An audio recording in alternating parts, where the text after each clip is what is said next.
buenas tardes. Mi nombre es Flaviana Moreno Herrera.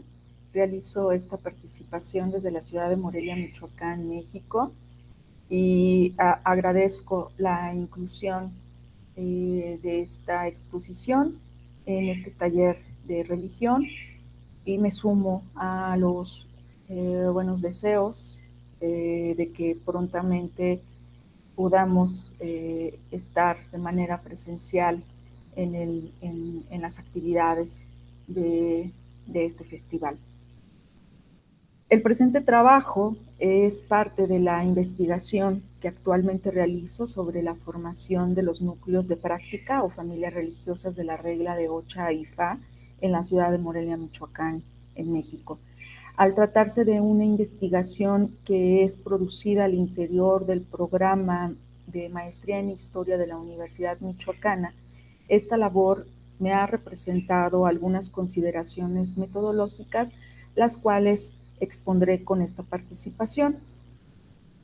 ¿Cómo hacer una historia de la Ocha en México y más particularmente en la ciudad de Morelia? Fue el cuestionamiento que me confrontaba tras reiterados señalamientos sobre que el tema era algo que debía estudiarse más desde la antropología y no desde la disciplina histórica.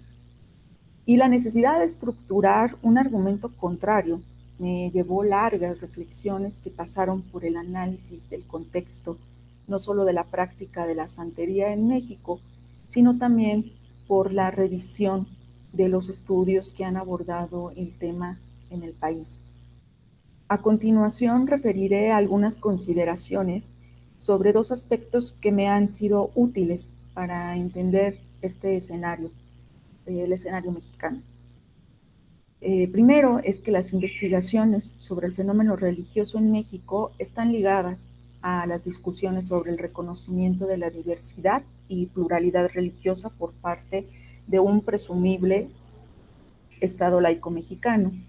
Y segunda, el innegable fenómeno de una nueva subjetividad religiosa por la que los individuos se inclinan por la complementariedad de creencias, prácticas espirituales y por la complementariedad de creencias y prácticas espirituales de distinto origen, mediante las cuales consideran relacionarse con lo trascendental o sagrado en una lógica desinstitucionalizada y altamente subjetiva. A partir de 1987, el Estado mexicano inició el apoyo a investigaciones que mostraran la movilidad de los grupos cristianos no católicos, siendo las instituciones encargadas de realizarlos el Consejo Nacional de Población CONAFE, el Colegio de la Frontera al Norte y el CIESAS. Armando García Chang explica que dichos estudios no solo abrieron desde los años 90 el ámbito de observación a grupos y asociaciones pentecostales y paracristianas, como fue su propósito en un inicio, sino también el examen de una creciente diversidad religiosa que evidenció un proceso de cambio cultural en las comunidades y las subjetividades mexicanas relacionado con diferentes conflictos sociales. Estas aportaciones han ido de la mano con ajustes censales que gradualmente y posterior al censo del 2010 permitieron mejorar la visibilidad del fenómeno. Sin embargo, tal apertura censal no puede considerarse una total secularización en el reconocimiento de otras religiones como lo es la regla de Ocha y Fa. Esta no ha logrado conseguir su reconocimiento como asociación religiosa según la Ley de Asociaciones Religiosas y Culto Público emitida en 1992, siendo esta personalidad jurídica la única figura mediante la cual, cito, el Estado mexicano garantiza a las diversas tradiciones religiosas aquellos derechos que la Constitución les reconoce. Nayeli Juárez Webb, quien ha dado seguimiento a este caso en México, refiere que a la fecha ninguna de estas ha podido registrarse como culto ante la Dirección General de Asuntos Religiosos por los estigmas hacia el sacrificio de animales y los requisitos burocráticos que exigen a una forma religiosa como lo es la Ocha, que no depende ni se organiza desde una infraestructura tipo iglesia, como es el caso de las diversidades cristianas. En los recovecos de un largo proceso de construcción del Estado laico mexicano y cuya laicidad es incluso hoy día muy cuestionable, se ha colocado además un visible fenómeno de cambio religioso en el país que en el último censo del INEGI 2020 arrojó resultados considerables en lo que respecta al decrecimiento del catolicismo, la elevación de protestantes o cristianos evangélicos, los mexicanos que se adscriben a otras religiones, los creyentes sin religión y los sin religión. Estas son las categorías que aparecían en el censo. Cristina Gutiérrez Zúñiga y René de la Torre señalan que aún con dichos resultados continúa siendo un reto metodológico visibilizar las minorías religiosas, pues los censos todavía revelan una obtención muy pequeña de muestras que no terminan de expresar la totalidad de dicha pluralidad y sus cualidades. Por si ello fuera poco, las condiciones para esto dependen también de contemplar la realidad de esta nueva subjetividad contemporánea y religiosa por la que los individuos se identifican con símbolos y creencias disímiles en correspondencia a sus necesidades y preceptos espirituales, como es el caso de algunos neoesoterismos. Es bajo tal contexto que pienso muy necesaria una historia de las religiones cubanas de sustrato africano en México. Sé que el enunciado supone una tarea enorme y complicada, por lo que su inicio requiere un emprendimiento que vaya de lo local a lo internacional. Si a pesar de sus ramificaciones y controversias que se suscitan con respecto al legado tradicional, pensamos y convenimos que la Ocha tiene, a pesar de sus multiplicidades, una misma historia.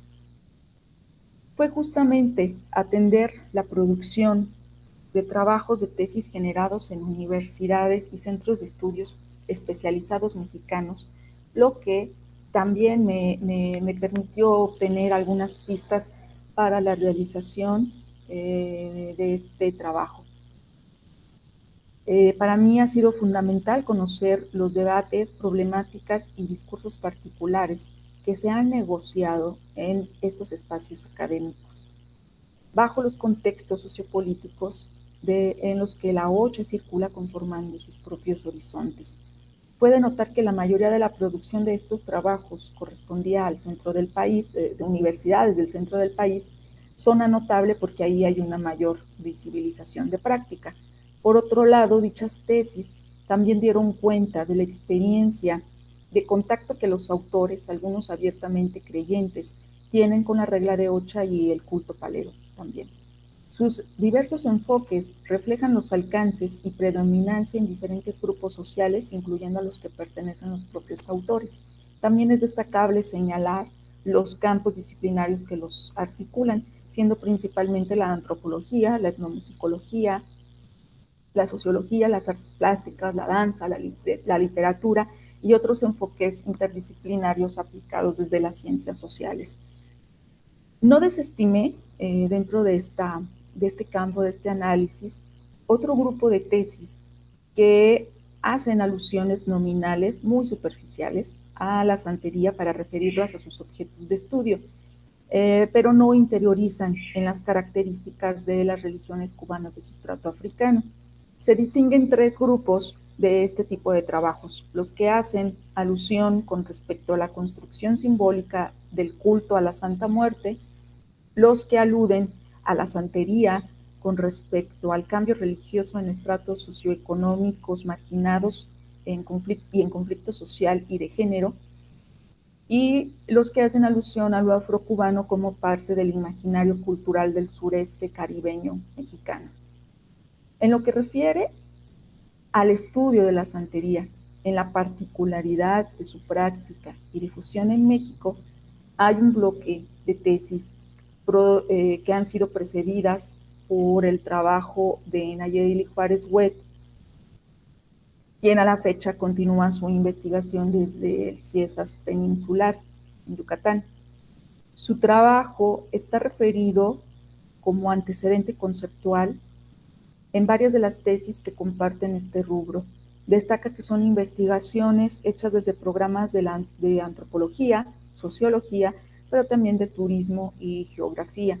Los trabajos analizan el complejo de la confluencia de elementos que particularizan actualmente la práctica de estas religiones en el centro y sureste del país.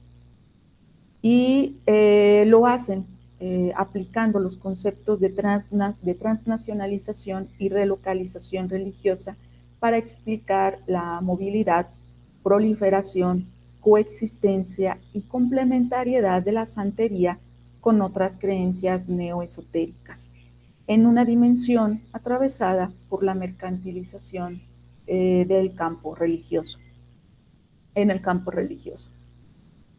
En México, estos conceptos son también los más utilizados para estudiar el cambio de subjetividad religiosa que ya referí.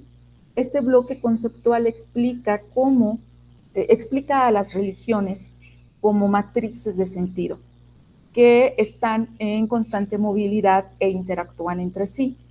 Y es debido, o suponen que debido a la preexistencia de un sustrato cultural común, es por lo que se entiende el fenómeno de complementación de creencias de diferente índole y origen en una misma persona.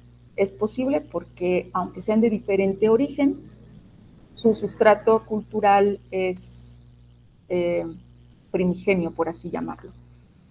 El concepto de hibridación, acuñado por Néstor García Canclini, es aplicable en estudios de caso específico. Lo he visto empleado en trabajos que analizan la diversidad religiosa moreliana y fenómenos de etnogénesis.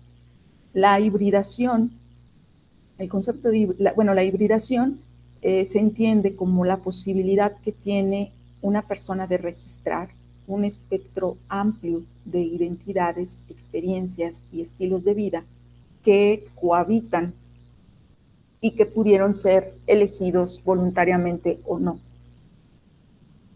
Este fenómeno empata con un mundo de migraciones cada vez más intensas, prolongadas, incluso forzadas,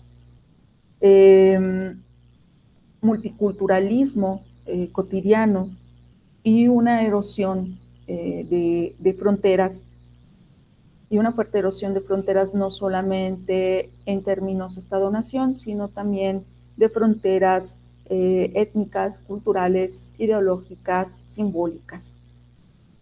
Pero el cuestionamiento que hago hacia la aplicación de estos conceptos, en el caso particular de mi investigación, es qué tanto permiten describir la experiencia histórica de la Ocha Ifá y el culto palero también, más particularmente fuera de Cuba. Sin que diga que son rechazados, obviamente no tengo la autoridad para tal cosa, para decir tal cosa, considero que el análisis estructural que permiten los conceptos de translocalización, transnacionalización e hibridación, si bien nos explican procesos de resistencia social y cultural en los individuos, incluso resistencia de ciertas tradiciones a nivel individual, no explican, por otra parte, los procesos internos de memoria de estas religiones. Estos conceptos no abarcan, y considero que no abarcan, en el caso de la regla de Ocha y el culto palero, los mecanismos orales y performativos de la transmisión litúrgica, que sabemos que siguen vivos y vigentes, y que son por los que dichas religiones expresan su historicidad. El principal supuesto de lo que llamamos familias religiosas es que estas familias rigen como estructura micropolítica estos mecanismos de transmisión del conocimiento litúrgico desde el mantenimiento de un linaje de ancestros religiosos y una transmisión dentro de este linaje al que se pertenece por derecho de iniciación. Dichos mecanismos de transmisión son preponderantemente orales y de carácter performativo.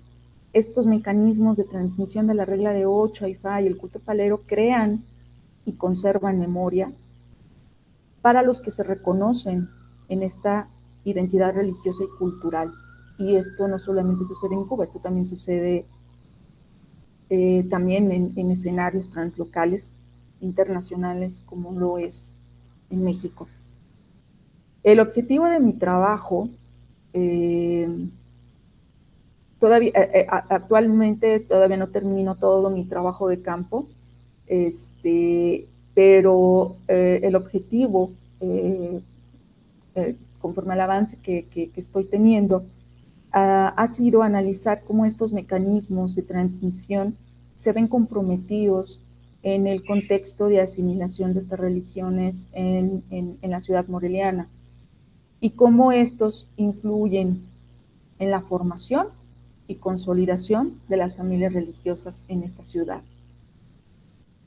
Pero ¿cómo es que se hace una historia de las religiones cubanas de sustrato africano en México? Y segundo, ¿cómo es posible una historia de estas religiones enmarcando un periodo tan corto en una localidad como lo es Morelia, donde su circulación no está consolidada, a diferencia de la Ciudad de México? Con respecto a la primera pregunta, propongo 3 claves para hacer una historia de estas religiones en contextos translocales y que son la base de mi investigación en una articulación conjunta. La primera clave consiste en un registro de las genealogías de los linajes religiosos para plantear concretamente una línea de orígenes, llegada y ramificación de las familias. En segundo lugar, está mantener una observación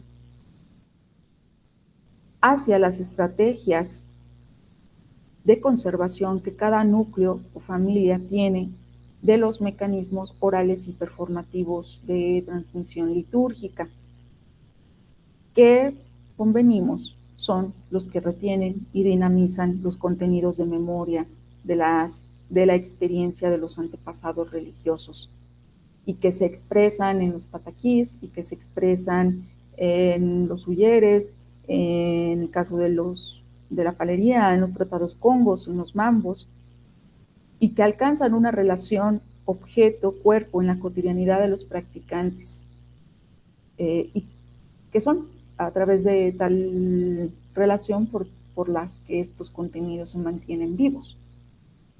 También. En tercer lugar, y en una constante comunicación con esta primera esfera,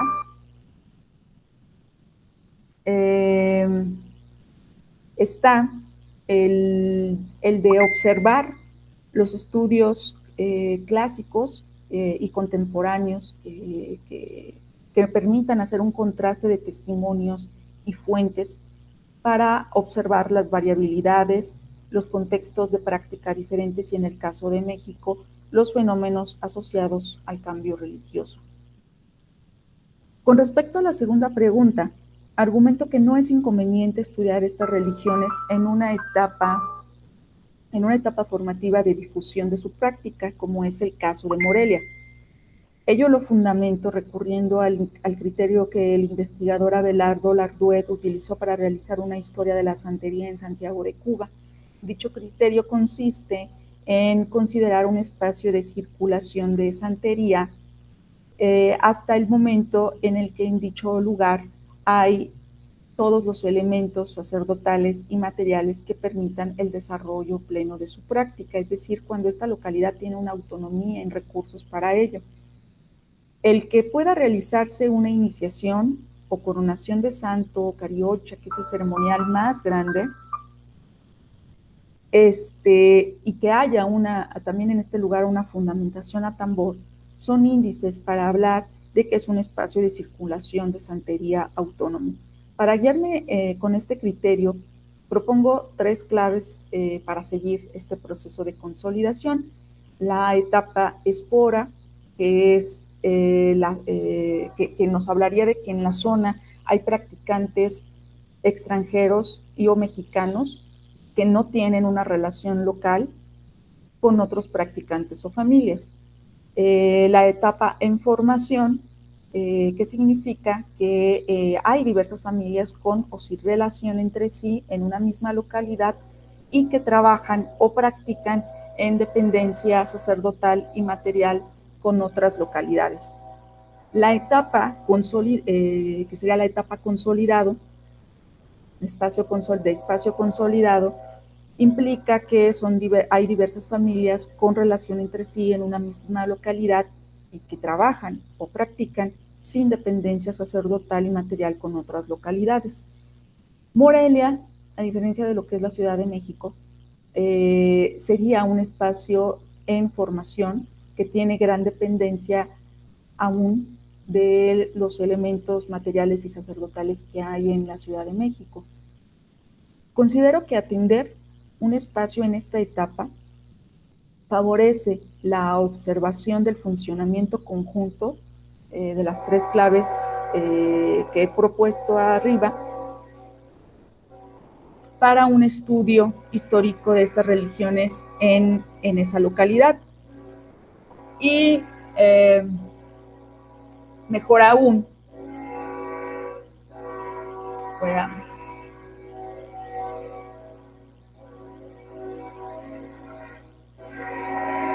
perdón, está pasando el tren y no me escucho ni a mí misma. Bueno, con ustedes el tren de Morelia. Bueno, ¿en qué iba? Sí, bueno, atender este espacio en esta etapa también favorece que se puedan tener, hacer un armado y un archivo de antecedentes para un seguimiento futuro.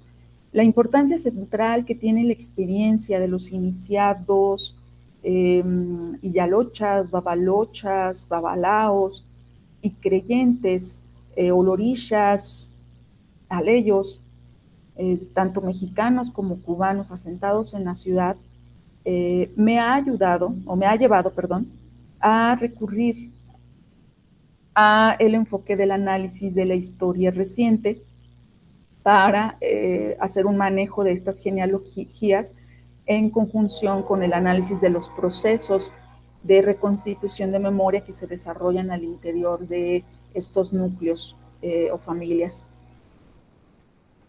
Un encuentro afortunado con el trabajo de Enrique Lamadrid me permitió definir otras variables metodológicas eh, para, eh, para atender otros temas relacionados con la identidad cultural y religiosa que se reconstruye, construye y se representan y con la que se representan todos estos practicantes. Bueno, Enrique Lamadrid, no trabajo nada, bueno, él trabaja sobre las identidades hinduhispanas comanches en Nuevo México, pero él ha observado que los espacios de negociación de estas identidades fronterizas se dan en las performatividades rituales que si bien están asociadas a festividades religiosas, católicas y agrícolas, en su interior rememoran los sufrimientos resultantes de las guerras y conflictos acontecidos en el territorio apache entre los siglos XVIII y XIX. Aquí lo que este señor trata son identidades mestizas que no negocian con el Estado, que no negocian con el Estado, ni el Estado mexicano ni el Estado estadounidense. Son identidades que negocian entre sí para una reconstrucción de sí. Y Lamadrid emplea el concepto de hibridación para tratar este tipo de identidades culturales, pero en conjunción con el concepto de performatividad para hablar de una identidad que tiene diferentes, múltiples fronteras y que está en un continuado e interminable y aparentemente interminable proceso de representación de sí y de lo otro y de los otros. En su aplicación metodológica, la performatividad mostraría que estas zonas de hibridación no son estáticas, retienen para sí momentos y experiencias de su propia historia y tienen su propio camino. Considero que esto es aplicable para entender el surgimiento de las entidades religiosas de la Ocha y el culto palero, en este caso moreliano, bueno, también puede ser en otros espacios translocales, y también para observar la historia de su reconstitución, eh, de las formas de adaptación, de las formas de negociación, de sus estrategias de negociación con su legitimidad religiosa, tradicional y religiosa. Perro tiene 4 patas y coge un solo camino. Santeros cubanos y mexicanos, ¿somos o no somos parte de la misma historia? Si no es así, el olvido nos guarda en la orilla. Por mi parte es todo. Gracias.